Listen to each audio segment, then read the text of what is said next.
My name is Victoria Winters. Collinwood Mansion, situated on top of Widow's Hill, has a long history of sudden and violent death. And once again it strikes, this time under my very eyes.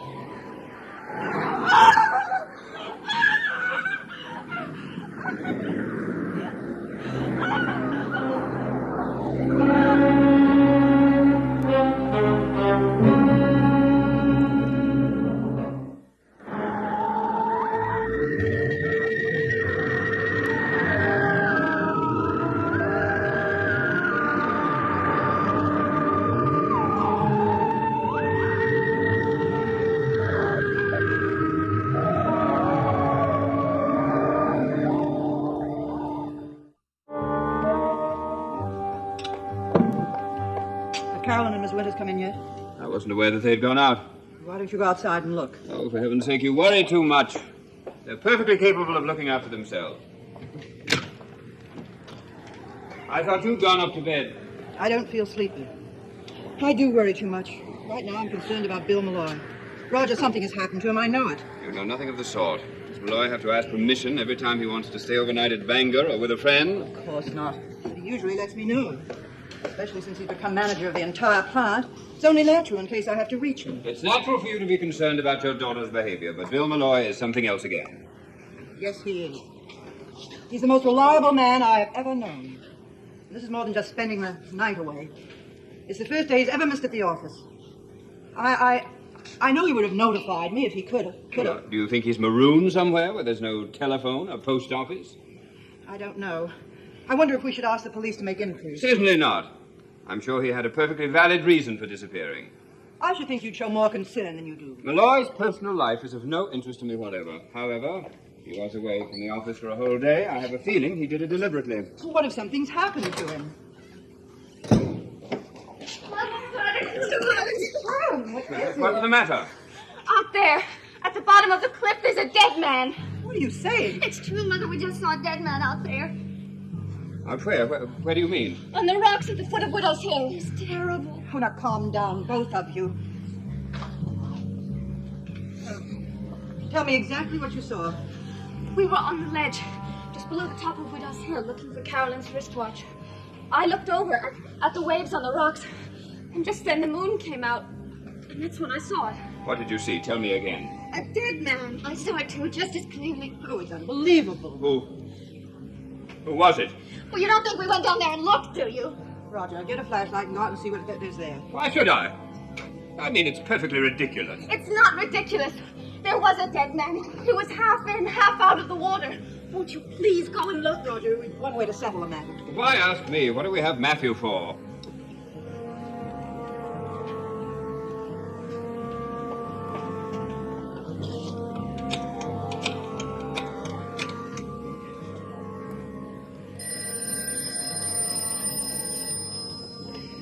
Hello? Matthew?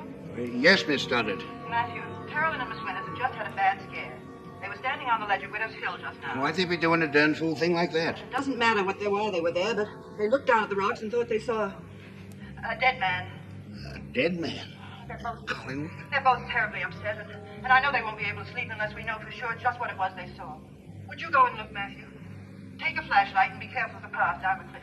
I'll do that, Miss Stoddard. and then come to the house and tell me what it was they thought they saw.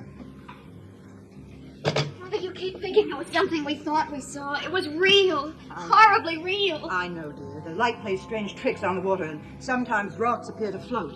It wasn't a rock. It moved with the waves, back and forth. Like seaweed, perhaps.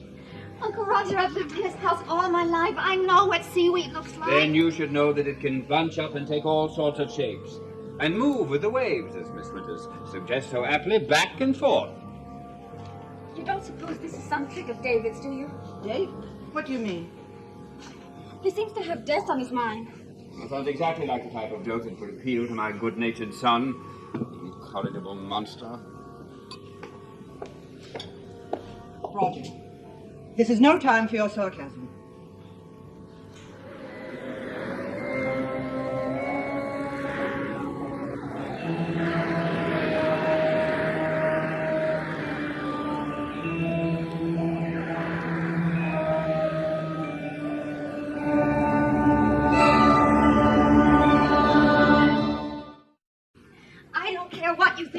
Roger. What we saw out there was a dead man. Couldn't it have been a dead woman? Isn't that what our cliff is noted for?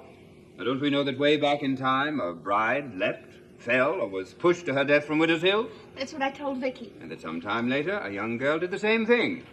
This one, I believe, was a governess who had been brought in to tutor the son of the household. I know all about that. And also about the fact that a third death has been prophesied. It's nothing but a local superstition. Yeah, they have a bad habit of coming true at Collinwood. Why don't you girls go on up to bed?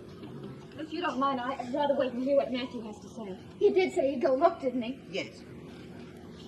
I couldn't go to sleep anyway. I keep seeing that thing down there. At least we've made some progress. The corpse of yours has now turned into a thing. It wasn't a very pretty sight, and I know it was a dead man. Why don't you go into the kitchen and make some cocoa? It might make you sleepy. How can anybody sleep when there's a body floating around down there? Vicky, could I bunk in with you tonight? I know that's the only way I'll ever get any sleep. Sure. How about the cocoa?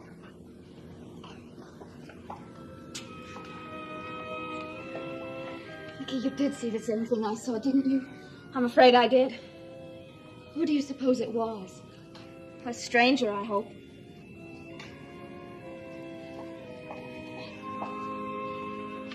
I won't even venture a guess as to the identity of this mysterious corpse. Perhaps Burke Devlin drowned himself in a fit of depression. I hardly think so. Until Matthew tells us otherwise, I prefer to think that Carolyn and Miss Winters are mistaken.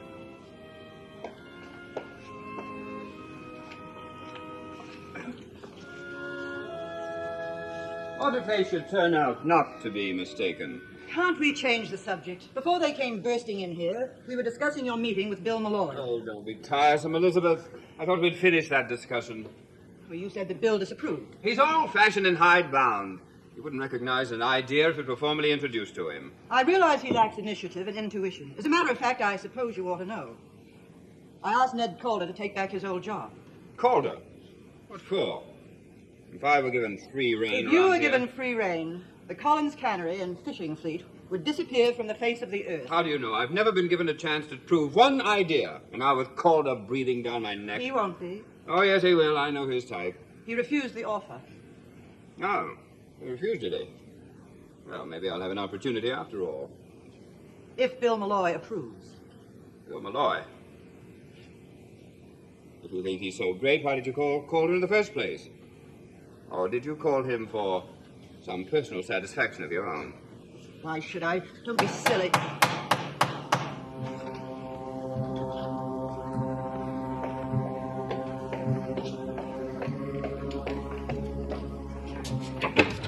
Come in, Matthew.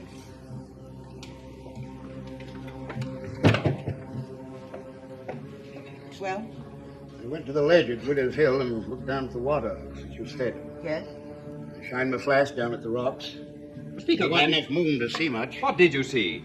Just to make sure, I climbed down the path all the way to the rocks. And then I walked along the water's edge. Did you find it? The thing we saw? I walked from one end of the property to the other and back again. There was nothing there. But we saw it! We saw it! Didn't we, Vicky? Yes, we did. You don't suppose all those old wives' tales about ghosts aren't tales at all? That they're true?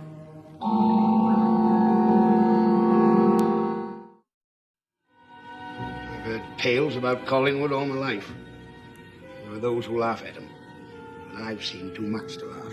I'm sure you have, Matthew. Thank you for your trouble. Are you absolutely positive there was nothing down there?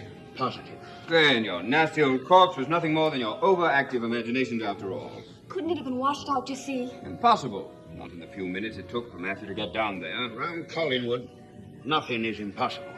That will be all, Matthew. Thank you. Yes, Miss Jones. Now that your mystery has been solved, why don't you both try to get some sleep? Roger, I want to talk to you.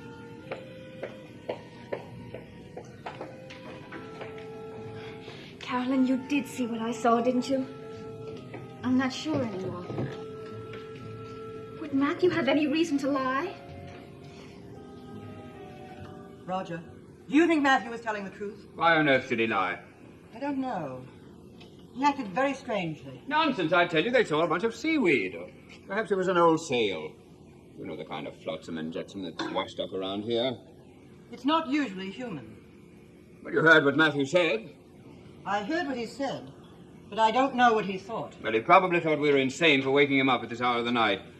Did I say that the girls had an overactive imagination? I should have included you with them. Why don't you follow your own prescription and go up to bed?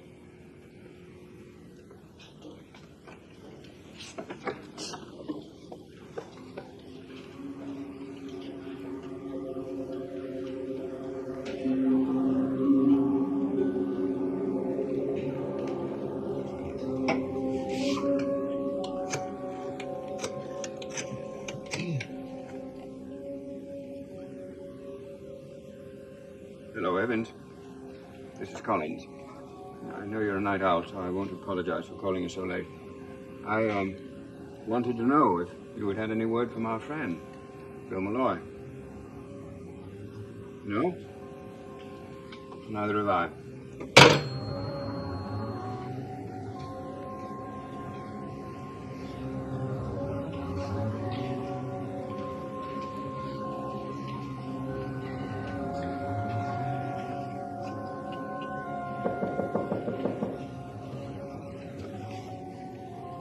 Starters, come in. Is there something wrong? I don't know, Matthew. Is there? Not that I know of. It seems odd. Carolyn and Miss Winters were so positive. It's a tricky light. At first glance, I thought I saw what they were talking about. Even with the flashlight, I couldn't tell from the top of the hill. That's why I went all the way down. It wasn't easy not knowing what I'd find there. What did you expect to find? To tell you the truth, I expected to find Mr. Malloy. Why? His disappearance isn't exactly a family secret. There's lots of friends in Collinsport. All of them wondering. What are they saying? Not saying much of anything, just wondering. Don't they simply assume he's away on business? No, they don't. He was a man of habits.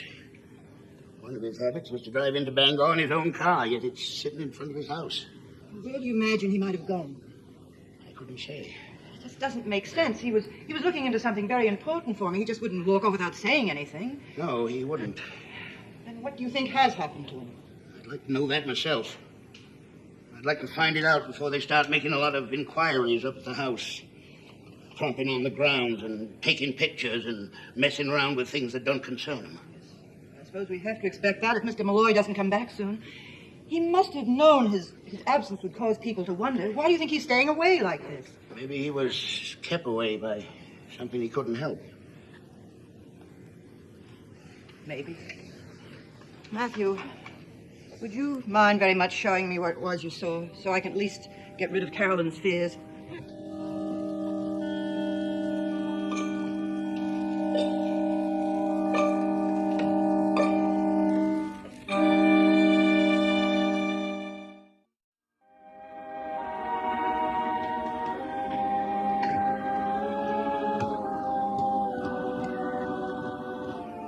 Come on. Do we have to go out there and look? You said you couldn't sleep unless we were doubly sure. I know, but I didn't mean for us to go. Well, who else? I thought maybe Uncle Roger. He thought it was a waste of time before. He thinks so even more now.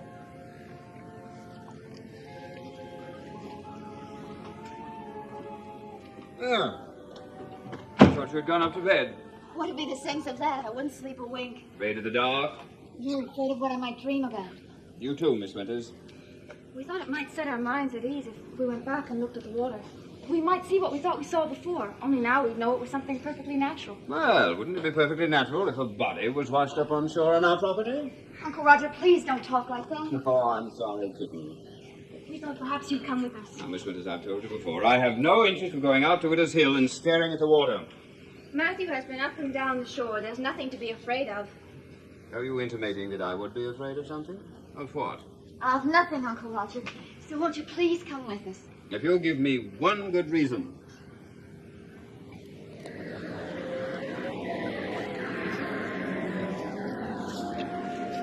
is where they were standing when they looked down. Over there. No wonder they were frightened. To tell you the truth, I was startled myself. There was a little more light then, and it was plainer to see. I couldn't be sure till I got all the way down. Oh, that's settled. And I can tell Karen and Miss Winters they needn't worry anymore. It's just a clump of seaweed. I can tell them they needn't talk anymore, too. A few words dropped in the wrong place, and another superstition is added to the legend of Collingwood. Before the week's out, will have spread all over the county.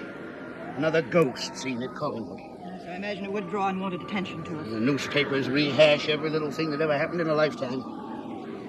Something I wouldn't like to see. No, nor would I. Well, I'll go put the girls' minds at ease.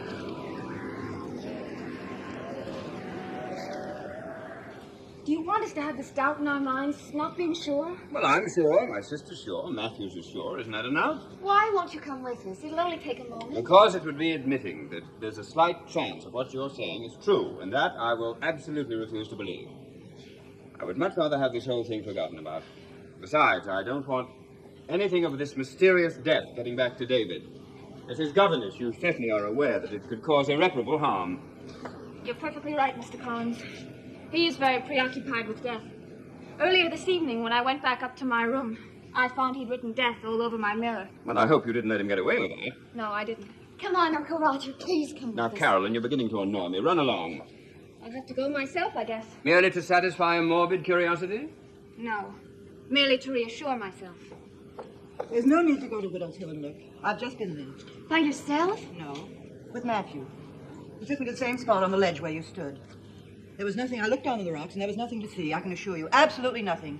It was just a clump of seaweed, as Uncle Roger suggested. Well, I'm flattered that you give me credit. It's the first time that we've agreed on anything in years. Well, that's a relief. I could have sworn. But if it wasn't there, then we didn't see it. I'm sorry. I guess if I'd stayed a little longer and looked, I would have seen. I suppose when I went out tonight, I had death on my mind. Of course you did. My delightful son had warned them that they were about to meet death. My son, the crystal ball gazer. Well, it wasn't just what he wrote in my mirror. What? What did he write? The word death. I suppose he thought it would frighten me. I'll speak to him in the morning. No, I'd rather you didn't. I wouldn't want him to have any reason to think that I told on him. But it was more than that. More? When we were doing his lessons, he stopped and he looked in his crystal ball. And he said that he could see Bill Malloy was dead. And that you had killed him.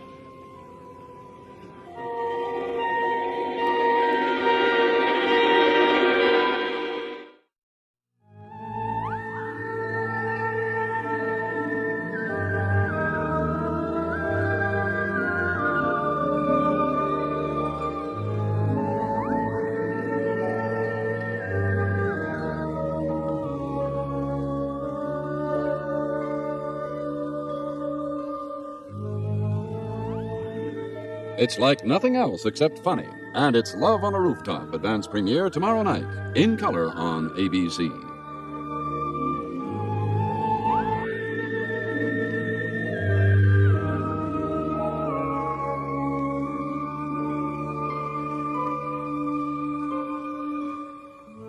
Dark Shadows is a Dan Curtis production.